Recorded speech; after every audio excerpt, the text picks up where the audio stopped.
Walk through the ruins of any great civilization, and you will see the scars of fire and the chips of the sword. We tell ourselves that empires die on the battlefield, choked by smoke and slaughter. But this is a comforting lie. The death of a superpower is rarely a murder. It is almost always a suicide. Long before the barbarians breach the gates, the foundation rots from within, eaten away by a force far more destructive than war. It is the quiet, invisible violence of the ledger. We are about to trace the secret history of this weapon, revealing how the quest for infinite revenue turned citizens into serfs and prosperity into a phantom. It is a story of how kings turned time into debt and how emperors stole the future by diluting the past. But the story does not begin with gold. It begins in the mud. Before there were coins, before there were treasuries filled with gold, there was only the mud between the rivers. In the cradle of Sumer, under the baking sun of Mesopotamia, the first financial empire was not built on conquest, but on the harvest. Wealth was heavy then. It was physical. It was the golden pile of barley sitting in the temple granary, the bleating of goats in the pen, the silver weighed in rough chunks on a merchant's scale. But wealth that rots is a poor foundation for power. The grain could spoil, the goats could die, and the silver could be stolen. To build a civilization that lasted longer than a season, the ancients needed to invent something stronger than nature. They needed to invent the future. The transformation began in the cool, dark recesses of the temple complexes in Uruk and Ur. Here, the priests were not merely servants of the gods. They were the first bankers of history. They realized that the true value of a sack of barley was not just the bread it could bake today, but the seed it could provide for tomorrow. And so they engaged in a radical act of alchemy. They separated the object from its value. They took a reed stylus and pressed it into wet clay, marking a quantity, a name, and a promise. This was the birth of the ledger. Suddenly a man did not need to carry the grain, he only needed to carry the clay. But the priests went further. They understood that if you lent a man a basket of seed, the earth would multiply it. A single basket sown in the fertile silt would yield 10 at the harvest. Therefore, why should the lender only receive back what he gave? The seed had worked. The time had passed. And time, they decided, had a price. They called it mash, the Sumerian word for interest. It was the same word they used for a calf. The metaphor was biological and brutal. Just as a cow births a calf, money must birth more money. The loan was the parent, and the interest was the offspring. This was not seen as usury or exploitation in the beginning. It was seen as natural law. If the herd grows, the debt must grow. But unlike the herds, the debt did not stop growing when the rains failed. The logic of the ledger was colder than the laws of nature. When the drought came, the barley withered in the stalk, but the clay tablet in the temple archive remained unchanged. The mash continued to accumulate, a phantom calf born from a dead cow. This created a new kind of reality, a terrifying stratification of society. For the first time, a man could lose his freedom not because he was captured in war, but because he had fallen behind in the mathematics of the temple. Farmers who could not pay the principal and the interest found themselves tethered to the land, and then, when the debt grew too heavy, they were forced to sell their wives, their children, and finally themselves into bondage. The clay harvest was a harvest of souls. The innovation of interest allowed the temple to consolidate labor on a massive scale, building the ziggurats and digging the irrigation canals that defined the empire. It was a system of immense efficiency and immense cruelty.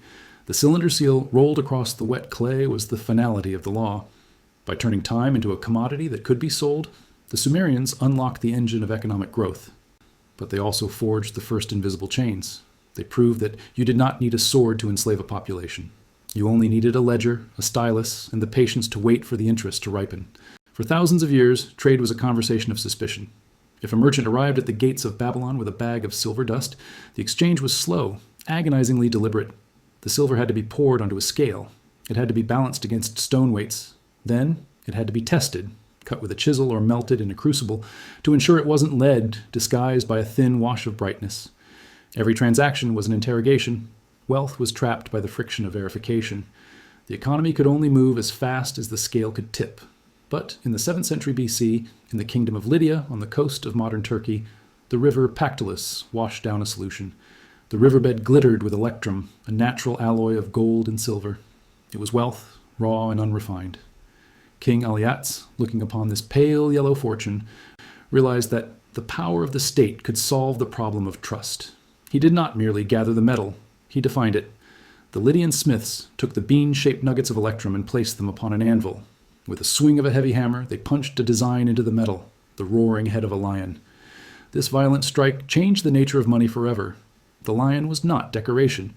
It was a royal seal, a guarantee from the king himself that this nugget weighed exactly 1/3 of a stater and possessed a specific purity. Suddenly, the merchant at the gate did not need to trust the stranger holding the silver. He only had to trust the king who stamped it. The scale was banished. The chisel was put away. The question changed from how much does this weigh to how many lions do you have? This innovation was electric. It lubricated the gears of the ancient world, allowing value to flow with a velocity never before seen.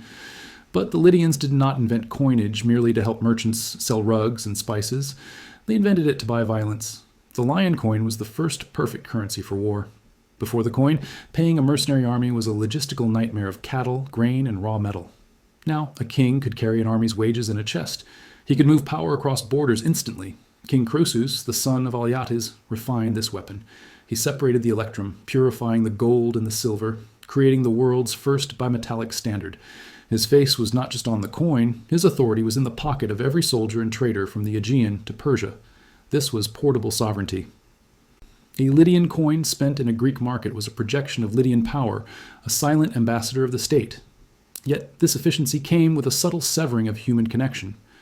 In the age of the ledger, debt bound people together in a relationship of time. In the age of the coin, the transaction was instant and final. The exchange ended the moment the metal touched the palm. Money became impersonal, cold, and universally compatible. The Lydian lion devoured the old ways of reciprocity, replacing the tangled web of social obligation with the hard, bright clarity of cash. The world had learned to trade without trust in men, substituting it for trust in the stamp of the sovereign. If Lydia taught the world how to standardize value, Rome taught the world how to harvest it. As the Republic expanded, stretching its iron limbs from the mists of Gaul to the sands of Carthage, it faced a problem of scale. Conquest is expensive. Legions need silver, roads need stone, and the mob in the capital needs bread. The plunder of victory provides a sudden injection of wealth, but it is sporadic. To maintain an empire, one needs a steady pulse of revenue. One needs a system that flows as relentlessly as the aqueducts. Rome's solution was not a bureaucracy of civil servants, but the invention of the private contractor. They created the publicani. These were not soldiers or senators. They were syndicates of wealthy investors, the ancestors of the modern corporation. Meeting in the forum, they would bid on the rights to tax entire provinces. It was an auction of future extraction. A syndicate would pay the Roman treasury a massive sum up front, gold that went immediately to the legions, and in exchange, they received the legal right to collect taxes from a region like Asia Minor or Sicily. The genius of this system was its ruthlessness. The risk was transferred entirely from the state to the privateer. But so was the incentive for cruelty. Once the publicani arrived in a province, their goal was not merely to recoup their investment, but to maximize profit. They descended like locusts. They valued the harvest before it was cut. They assessed the trade before it sailed. Every olive tree, every vineyard, every head of cattle was catalogued in their ledgers. Cicero, the great orator, once described the governors who oversaw this system as men who went out to the provinces with empty sacks and returned with full ones. But the publicani were the hands that filled the sacks. They were the Roman sponge. They soaked up the liquidity of a nation until the soil cracked. If a city could not pay the tax in coin, the publicani would lend them the money to pay it, at extortionate interest rates, enforcing the debt with the threat of the Roman sword. This machinery converted the sweat of the periphery into the marble of the center. The magnificence of Rome, the temples, the basilicas, the paved roads, was a monument to this extraction. It was a hydraulic system of wealth, pumping value from the conquered to the conqueror. But it created a dangerous disconnect. The citizen in Rome saw only the influx of cheap grain and the glory of the games. They did not see the desolation left in the wake of the collectors. The efficiency of the publicani allowed the Republic to punch far above its fiscal weight, funding wars on multiple fronts simultaneously. Yet it rotted the moral cohesion of the state. The empire became a vampire, feeding on its own limbs to keep the heart beating. The provincials did not hate Rome for its laws or its gods. They hated Rome for its math. They hated the ledger that never closed, the debt that never died, and the private armies of collectors who turned the protection of the empire into a racket of organized plunder. Rome proved that you could build the greatest infrastructure the world had ever seen, provided you were willing to turn your neighbors into fuel. By the 1st century, the Pax Romana was a facade of marble held together by the iron of the legions. But peace is expensive, and magnificence is ruinous. In 64 AD, when the Great Fire reduced Rome to ash, the Emperor Nero gazed upon the smoking ruins, not with despair, but with ambition. He envisioned a new palace, the Domus Aurea, the House of Gold, a monument of such opulence that it would bankrupt the treasury. faced with an empty vault and a restless army, Nero made a decision that would do more damage to the empire than any barbarian horde ever could. He decided to alter the laws of physics. He turned to the mint. For centuries, the silver denarius was the anchor of the Roman world. It was 98% pure, a standard of honesty that allowed a soldier in Britannia to trust a merchant in Judea. Nero ordered the mint masters to do the unthinkable. They began to mix copper into the vat. They lowered the silver purity to roughly 90% and slightly reduced the weight of the coin. It was a subtle theft, a metallurgical fraud that was invisible to the naked eye. With the leftover silver, Nero minted millions of new coins. Suddenly, the emperor was rich again. He paid the masons, he paid the guards, and the city rose from the ashes. It seemed like magic. But this was the alchemist's lie. Nero had not created wealth. He had stolen it from the future. He had broken the sacred link between the coin and its worth. The denarius was no longer a piece of property. It was a promise, and the promise was a lie. Once the taboo was broken, the slide into the abyss was inevitable. The emperors who followed saw the debasement not as a crime, but as a policy tool. When Septimius Severus needed to buy the loyalty of the army, he slashed the purity to 50%. By the time of the crisis of the 3rd century, the denarius was a ghost of itself, a blackened flake of copper with a microscopic wash of silver containing barely 5% of the precious metal. The government continued to stamp the face of the emperor on the front and the words Eternitus or Pax on the back, demanding that the coin be accepted at full value. But the market has eyes that the state cannot blind. The soldiers, the shopkeepers, and the traders realized the game. They began to hoard the old heavy silver coins, burying them in clay pots in the garden, and spent the new, worthless bronze as fast as they could. This unleashed the invisible demon of inflation. Because there were more coins chasing the same amount of wheat and wine, prices began to spiral.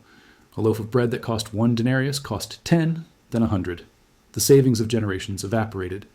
A family who had saved a chest of coins for their retirement woke up to find that their lifetime of labor could now barely buy a week's worth of food. The state had effectively levied a tax that no one voted for and no one could evade. It was a tax on trust. By hollowing out the currency, the empire hollowed out the citizenry. The middle class was wiped out, pushed into poverty, or forced into a barter economy. The sophisticated trade networks that spanned the Mediterranean began to fray because no one wanted the emperor's money. The roads were still there, the ships still sailed, but the blood of the economy had turned to water. Rome did not fall in a day. It dissolved slowly, transaction by transaction, as the coin in the hand of the citizen ceased to mean anything at all. The emperors thought they were cheating the ledger, but they were merely burning the foundation of their own throne. By the year 301 AD, the Roman economy was a fever dream. The currency had been debased so thoroughly that bags of coins were needed to buy trivialities. Soldiers, paid in worthless metal, were on the brink of mutiny. The market was a chaotic swirling of fluctuating values, where the price of wheat could double between sunrise and sunset. Into this whirlwind stepped the Emperor Diocletian. He was a soldier, a man of iron discipline who had restored the frontiers by sheer force of will.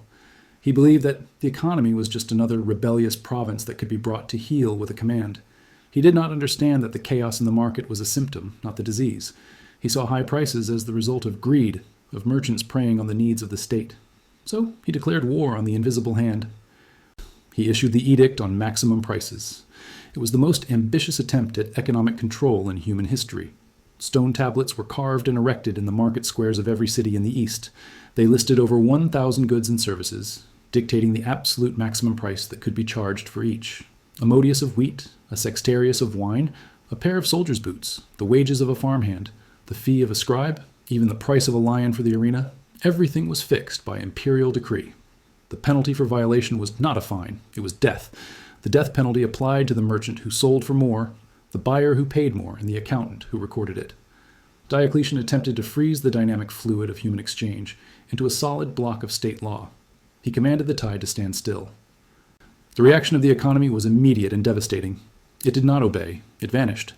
Merchants, unable to sell their goods for the mandated price without suffering a loss, simply stopped selling. Farmers refused to bring their produce to the cities. The bustling agorist of the empire, once the noisy centers of civilization, fell into an eerie quiet. The goods were still there. The grain was in the barn. The wool was on the loom. But they disappeared from the public eye, retreating into the shadows of the black market where the risk of death was priced into the exchange. Lactantius, a contemporary chronicler, wrote of the horror. Much blood was shed for trifles. Men were executed for selling eggs. But the terror could not force the math to work. The intricate, specialized web of the Roman economy, built over centuries, snapped. To survive, the people turned their backs on the currency and the state. They retreated to the countryside. The complex trade networks that brought pottery from Gaul and oil from Spain disintegrated. In their place, a smaller, darker world emerged. The great estates, the latifundia, became self-sufficient fortresses. Since money was worthless and trade was illegal, the poor bound themselves to the land, working for food and protection rather than wages.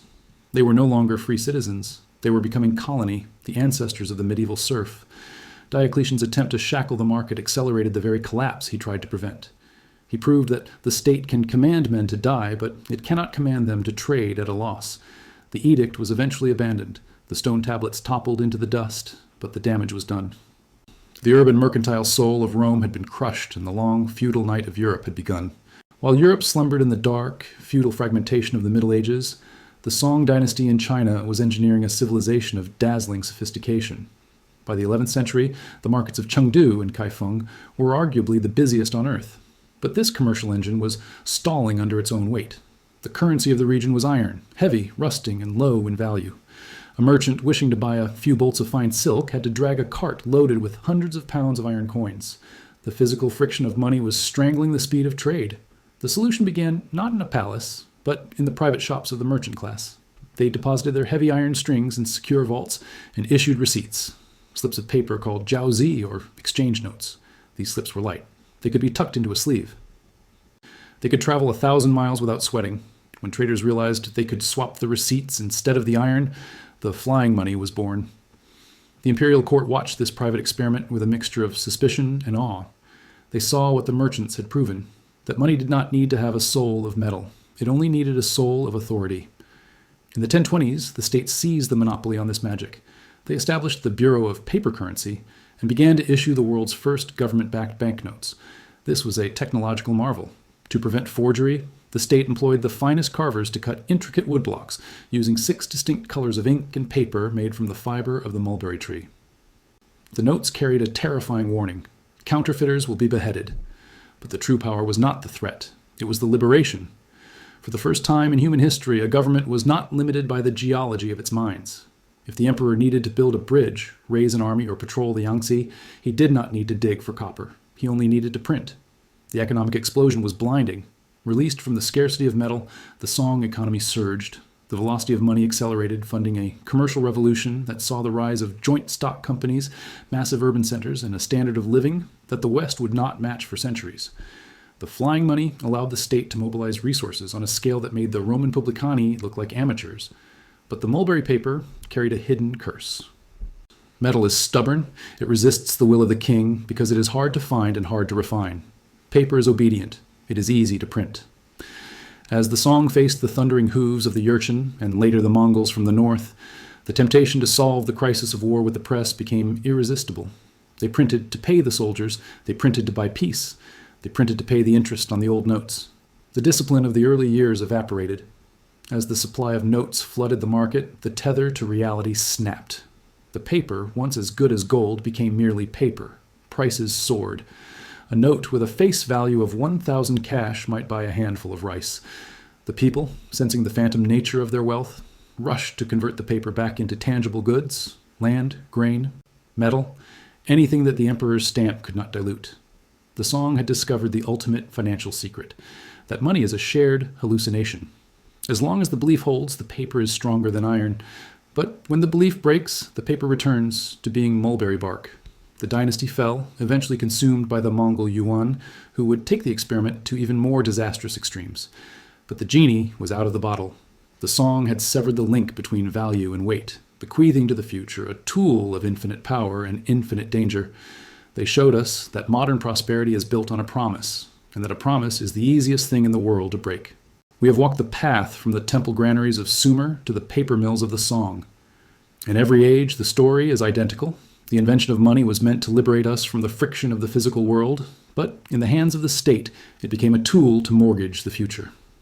We watched Rome shave the silver from its soul and China print its dynasty into oblivion. They all believed that if they simply changed the symbol of value, from grain to metal, from metal to paper, they could outrun the consequences of their greed. But the ledger of history admits no forgery. The bill always comes due. To continue decoding the architecture of collapse and the mechanics of power, subscribe to the archive. We live today in a world built on the ghosts of these inventions: fiat currency, central planning, and infinite debt. We look at the ancients and smile at their naivety, believing our systems are too sophisticated to fail. But ask yourself, if the clay, the silver, and the mulberry paper all eventually return to dust, what makes you think the digits in your bank account are immortal?